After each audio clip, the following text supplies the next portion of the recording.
Top quality और consistent performance के लिए सिर्फ सिल्वर पंप्स। टॉप क्वालिटी और कंसिस्टेंट परफॉर्मेंस के लिए सिर्फ सिल्वर पंप्स, नाम याद रखना।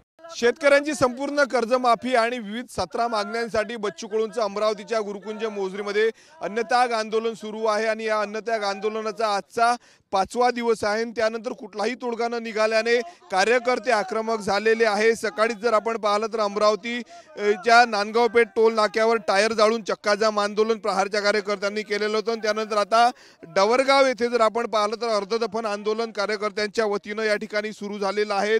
स्वतःना जे आहे ते जमिनीमध्ये या ठिकाणी कार्यकर्त्यांनी गाळून घेतलेलं आहे, खड्डा खोदलेला आणि या ठिकाणी स्वतः जे आहे ते स्वतःला या ठिकाणी गाळून घेतलेलं आहे। आपण दृश्यांमध्ये बघू शकतो या ठिकाणी आंदोलन प्रहारच्या संपूर्ण कार्यकर्त्यांचं सुरू झालेलं आहे। अर्धदफन आंदोलन सुरू झालेलं आहे। आपण बोलणारा प्रहारच्या कार्यकर्त्यांसोबत जिल्हाध्यक्ष आहे। भाऊ, काय सांगणार अर्धदफन आंदोलन करताय? या ज्या विद्यमान सरकार आहे यांनी निवडणुकीच्या वेळेस जे विविध आश्वासन शेतकऱ्यांना दिले होते, संपूर्ण कर्जमाफी देऊ, शेतकऱ्यांचा सातबारा माफ करू, सातबारा कोरा करू, या सर्व मागण्यासाठी जे बच्चू भाऊ गेल्या 5 दिवसापासून उपोषणाला बसले आहे गुरुकुंज मोझरी येथे, त्या आंदोलनाच्या समर्थनार्थ येथील शेतकरी, डवरगाव या भागातील शेतकरी स्वतःला गाळून घेत आहे।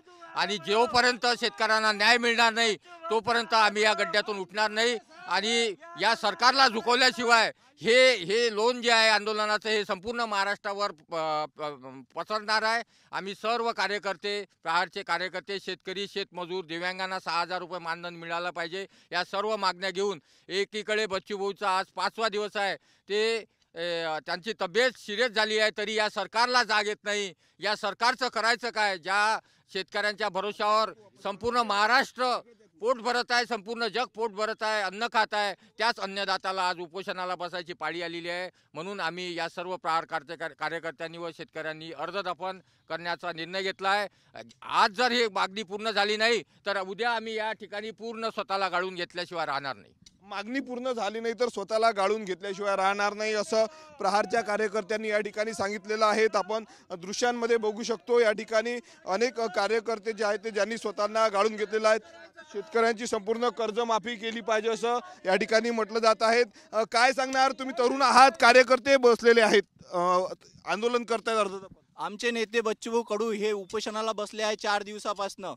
त्यांच्या जीवाला जर काही धोका झाला तर आम्ही ह्या मंत्र्यांना, जेवढे बीजेपीचे आमदार निवडून आले आहे, यांना पूर्ण याच्यात फिरू देणार नाही। कुठे जिथं दिसले तिथं जोड्यानं हाणल्याशिवाय राहणार नाही। भाजपच्या आमदारांना फिरू देणार नाही असं म्हणतात। काय सांगणार? आंदोलन करतायत, अनेक मागण्या, दिव्यांग असेल किंवा विधवा महिलांच्या। महाराष्ट्र राज्य सरकारमध्ये जे सरकार सध्या स्थापित आहे, या सरकारचा निषेध करावा तेवढा कमी आहे। शेतकऱ्याच्या मालाला भाव नाही, शेतकरी हवालदिल झालेला आहे। शेतकऱ्याची पेरणीची वेळ आलेली आहे। सोयाबीनच्या बियाचा भाव काय आहे, ज्वारीच्या बियाचा भाव काय आहे, कापसाच्या बियाचा भाव काय आहे आणि कापसाला भाव काय आहे, सोयाबीनला भाव काय आहे। शेतकऱ्याची अवस्था अत्यंत दयनीय झालेली आहे आणि शेतकऱ्याला लागणारं जे खत आहे, रासायनिक खत, याचा भाव किती झालेला आहे आणि शेतकऱ्याला मिळणारं उत्पन्न कोण्या प्रमाणात आहे, ह्या सर्व गोष्टीचं आकलन राज्य सरकार करून न ऐकल्यासारखं किंवा न पाहिल्यासारखं करतंय। अत्यंत नालायक आणि अत्यंत निष्क्रिय सरकार असल्याचं जाणवतंय। याचा निषेध म्हणून या सरकारला जागृत करण्याकरिता या सरकारने शेतकऱ्याकडे पाहिलं पाहिजे, याकरिता गेल्या 5 दिवसापासून माननीय नामदार बच्चूभाऊ कडू हे उपोषणाला बसलेले आहेत। महाराष्ट्र राज्य सरकार एवढं नालायक आणि एवढं बदमाश आहे की त्या गोष्टीकडे कुठल्याही नजरेनं पाहायला तयार नाही आणि आपण या गोष्टीचा निषेध करण्याकरिता आज आम्ही अर्धदफन करतोय आणि हे आज अर्धदफन, आज आम्ही इथं अर्धदफन राहू।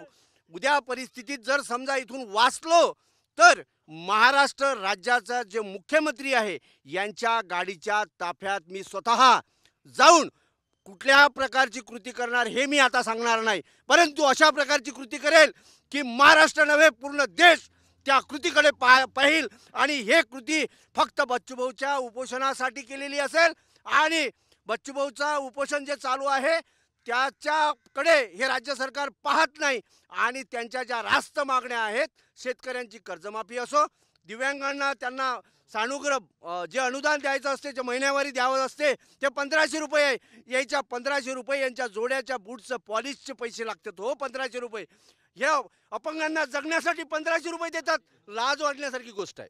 नक्कीच आपण बघू शकतो या ठिकाणी सरकारवर ताशेरे संपूर्ण प्रहारच्या कार्यकर्त्यांनी ओढलेले आहेत. या ठिकाणी आपण बघू शकतो अर्धदफन आंदोलन सुरू झालेलं आहे.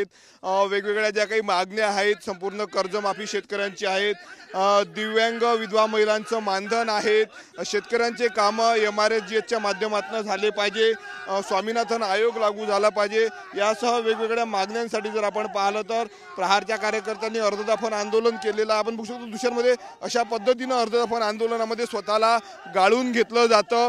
या आंदोलनानंतर जरी सरकारने दखल घेतली नाही तर स्वतःला गड्ड्यामध्ये गाळून घेईल असं जे आहे तो इशारा आहे संपूर्ण प्रहारच्या कार्यकर्त्यांनी या ठिकाणी दिलेला आहे. आपण दृश्यांमध्ये बघू शकतो मोठ्या प्रमाणावर आक्रमक प्रहारचे कार्यकर्ते झालेले आहेत. राज्यभरामध्ये ठिकठिकाणी आंदोलन केलं जात आहे आणि अशातच अमरावतीच्या डवरगावमध्ये जर आपण पाहिलं तर प्रहारच्या कार्यकर्त्यांनी अर्धदफन आंदोलन केलेलं आहे, स्वतःला जमिनीमध्ये गाळून घेतलेलं आहे. कॅमेरामॅन अनिकेत दहातोंडेसह मी स्वप्नील उमप, TV9 मराठी, डवरगाव, अमरावती.